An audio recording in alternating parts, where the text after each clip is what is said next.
Having been in the conversation space for quite a bit of time now, and having have had conversations that cut across the board, I realize our increasing difficulty to objectively break down conversations that are perceivably controversial, especially in social spaces. Some rightly so, some simply because we have developed an affinity towards, or rather we have developed an intolerance towards diverse opinions and cultures and people, etc. And to a similar magnitude, an affinity to tags, oversimplified singular words that are meant to disparage the character of people. This is basically the foundation on which we have built online retribution and social cancel culture. Stephanie cannot come on here today and comfortably say that in as much as light skin privilege is one of the biggest mechanisms that can be used to perpetuate colorism through the system, or is basically the rock of colorism in the system, it can actually be efficiently used to fight colorism. By end of day today, Stephanie will be cancelled, considered a colorist, and sent to the social media naughty chair to think about what she said, and only come back when she's ready to come correct. And even then, would still be at the mercy of social media. You want to talk about murder in an objective way, then you're most definitely a murderer, or you've juggled murder fantasies in your mind. You want to talk about infidelity, then you're most definitely a cheat, or you have considered cheating. You want to talk about accountability in the genders, both men and women, especially women, then you're most definitely a misogynist. Recently, I've been reading a book called Evil by Dr. Julia Shaw. It is the science behind humanity's dark side. But before I go too far into it, allow me to paint a context that Dr. Julia Shaw paints. Do you consider the following things as evil? Prostitution, child labor, animal torture? The homogeneous answer at this point would be yes. Do you consider the following things, however, as evil? Adult content, free stuff, factory farming. Consumers of adult content might consider prostitution evil and fail to acknowledge that adult content is actually prostitution for pay. Consumers of cosmetic products or other products that consistently have discounts are going to forget conveniently that a lot of these discounts are derived by cutting costs based off of child labor or cheaply acquired, overworked child labor. Factory farming, if you're a fan of steak in restaurants, if you're a fan of grilled chicken, then most definitely it is a guarantee that the food was taken through very brutal processes before it ended up on your plate. While this might come off as a very simplistic analogy that Dr. Julia Shaw tries to paint, it gives us a lot of context around certain things. Thinking evil means making evil, that perhaps it is time that we think that ideally evil may not be objective, but may be subjective around certain things or people based off our internal biases, based off of our traumas, our past experiences, etc., etc. We tend to focus a lot as human beings on the outcomes of decisions, and we tend to forget context. We tend to forget complexities of human living. We tend to forget humanity. It is only until you get a job through nepotism, it is only until you get a position somewhere based off of colorism, it is only until you skip county lines during lockdown based off of a friend you have, in the police service, that then you want to talk about your context. You see, humans are generally very resistant to change. And whenever we have to change our minds or opinions about something, we hold the inconveniences of changing our minds very much against those people or things. Another thing that humans are is sanctimonious by nature, and as such, we have a very inconsistent beliefs. Cognitive dissonance is what I believe they call it. At this point, it's essential for us to admit, and in as much as some elements of what Dr. Julia Shaw proposes might be considered unagreeable, she did have something she was working towards. She did have something that she was onto that is worth consideration. How do the ideals of Dr. Julia Shaw then feed into our daily activities? How do they manifest in reality? What is the full effect of a good versus evil narrative, of our perceptions of good and evil? It creates polarization. It creates a them versus us. We start to cluster ourselves into groups, certain groups that are consistently competing against each other in a zero-sum game where even compromise is considered betrayal to one of the groups. These groups could be social, political, economic, they could be gender, they could be generational. Prior to 1860s, you'd be surprised to know that modern-day Rwanda barely mentioned the words Hutu and Tutsi in their daily routines. That before then, 1860 going backwards, that they did not consider ethnicity as a social mobilization factor. It is only later in the 19th century when one of the Tutsi kings, Mr. Rwabugiri, started to polarize Rwandese people based off of discriminatory rules that he put in as regards cattle. And this is how Rwabugiri preached his gospel. So ideally, if you had the most cattle, then basically you're considered prosperous, and prosperity was only affiliated to Tutsi people. And as such, if someone has a lot of cattle, then they should essentially be Tutsi. And if someone has few cattle or is impoverished, then they should essentially be Hutu. And the thing about that is it disregarded whether or not you were actually ethnically Hutu or Tutsi.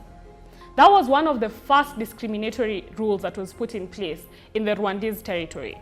So ideally, they did not fight then. And keep in mind that this is on the basis of wealth, not even ethnicity. It is basically the old day hustler versus dynasty sort of scenario.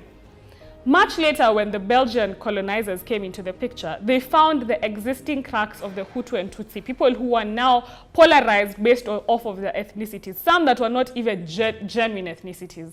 These are the cracks that the Belgian government used, or the Belgian colonizers used, to further entrench themselves in the Rwandese territory. They used Tutsi kings to run their daily activities, and then Hutu found themselves in a space where they were quote-unquote double colonized. In all these instances, we see an active role of the elite further bringing on the ideals of them versus us in whatever capacity, and painting one as good and painting the other faction as evil.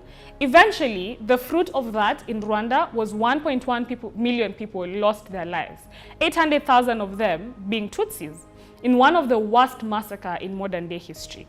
The 2007-2008 post-election violence perhaps further brings it closer home. 1,200 people lost their lives and more than 500,000 people were displaced. Why? Because the elites and the ruling class have understood our simplistic biases. They have understood how simplistically we view good and evil and bad and good and us versus them. And those are the things that they will further entrench and polarize to their benefit. They understood that all they needed was a spark, and that spark lay in polarizing people against each other. This is the space we perpetually find ourselves in. The relational conceptualization is often portrayed in the terms of us versus them. They and them being the group that would tend to disparage, and us being the group that we would ascribe certain positive attitudes or attributes in order to make ourselves feel good about ourselves. The narrative is not necessarily political. It's essential for us to understand that this narrative is human, because perhaps the perils of sitting on the fence are far more complex than those of just picking a side. However, best believe that this narrative is going to be played up and is going to be stroked. These rhetorics are going to be stroked by the elite, who then understand just how easy it is to conquer a polarized population. They're going to peddle these ideals through avenues like mainstream media. Mainstream media is going to consistently put it in your mind that there's two groups of people here who are fighting to some extent, which makes us wonder, is that really the reason why as Kenyans we are convinced that every electioneering period there's a them versus us? There is two factions in this country when in essence there are a whole lot more factions in this country. The kind of leaders we have today are not the leaders that are busy inspiring debates about policy or about evaluation or about accountability. They're inspiring debates about who you are intrinsically and whether that identity is represented in government. And to show you that if that identity is not represented in government, then you are eternally disenfranchised until it is. And to portray those who are in government as continuous oppressors or perpetrators of the system on innocent people. See, a good and a bad lens is then produced. Is this not the mentality that has bled into our social and economic cultures? Is this not the mentality that is driving the 2022 campaign agenda now, despite it having driven the 2007 agenda, and we saw where that ended? It is ideals like this that have given birth to a hustler and dynasty movement that tries to portray, or rather could be misrepresented to portray, every well-to-do person as a beneficiary of a system that has disenfranchised many Kenyans for a very long period of time, and in so doing paint them as evil.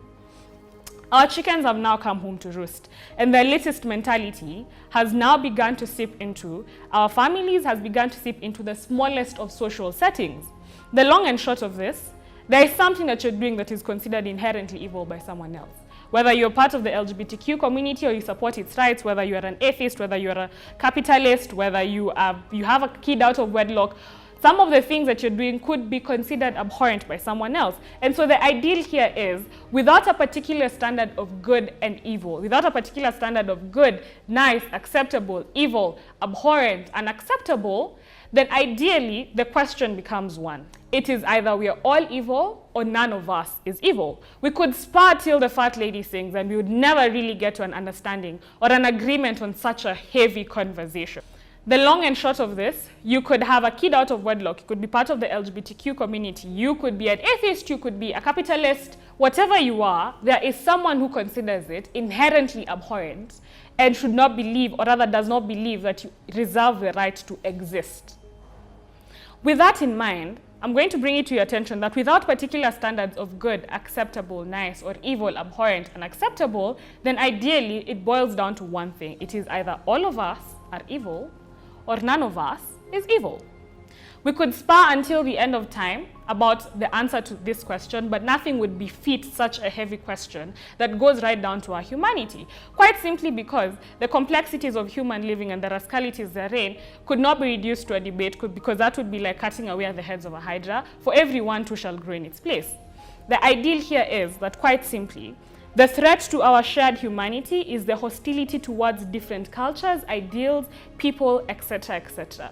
And that is bound to be played up in the next couple of months. But it's essential for us to remember that beyond the facade of good and evil lies humanity, and our job is to find it within ourselves to share that humanity with people. At least that's what I think. Let me know what you say about that.